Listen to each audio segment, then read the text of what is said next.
They thought they buried me. My own brother and sister, people I grew up with, laughed with, trusted, burned my life down just to take what wasn't theirs.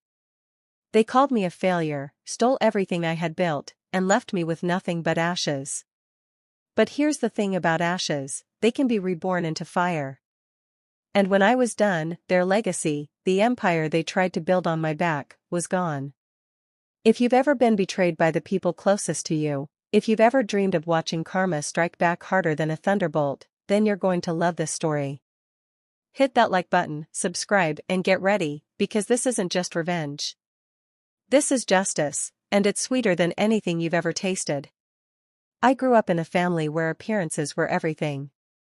My parents built a respectable business, a small chain of luxury furniture stores. From the outside, we looked picture perfect. But behind closed doors? It was always competition. My older brother, Daniel, was the golden child. Charming, smooth-talking, and always hungry for control. My sister, Claire, was the manipulator, smiling to your face while twisting the knife behind your back. And me? I was the failure. Why? Because I didn't want to join the family business. I wanted to build something on my own. After college, I took out loans, maxed credit cards, and started my own design studio. Nights were long, money was tight, and yes, I stumbled. But I poured my soul into it. The day I signed my first big client, I thought maybe, just maybe, my family would finally respect me. I was wrong. At a family dinner, Daniel raised his glass and smirked. Well, congratulations on finally making rent money. Laughter. Claire chimed in. Let's see how long this one lasts before you come crawling back. I forced a smile, but inside? It cut deep.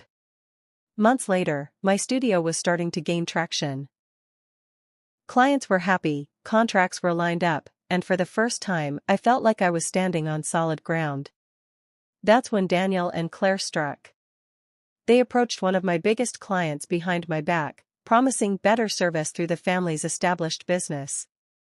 They undercut me, stole the contract, and spread rumors that my company was on the verge of bankruptcy. Within weeks, calls stopped. Emails dried up. Investors pulled out. And just like that, my studio collapsed. I confronted them, shaking with rage.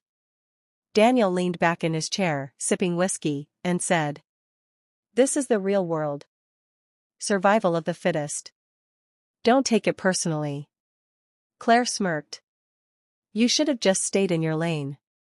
It wasn't just betrayal. It was murder, of everything I had built. For months, I sank into darkness. Depression. Anger. Hopelessness.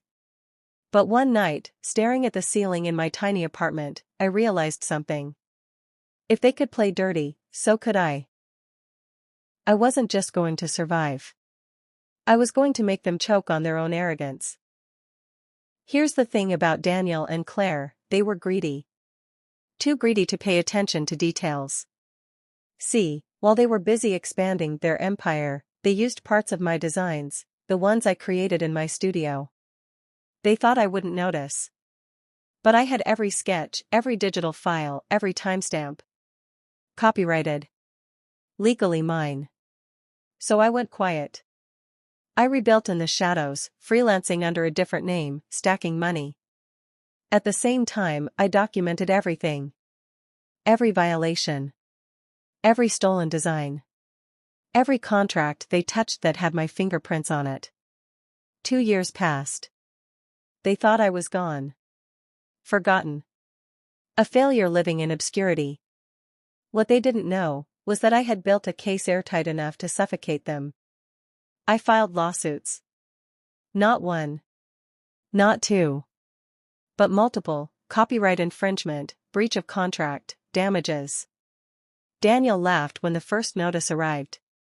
Empty threats, he said. Until the court dates started stacking up. Until lawyers started circling like vultures. Until their financials were dragged out into the light. And here's where poetic justice danced in my favor: their arrogance had made them sloppy. Tax evasion, shady deals, misused funds, it all came spilling out once the investigations began. Reporters ate it up. Their luxury brand became a headline scandal. And me?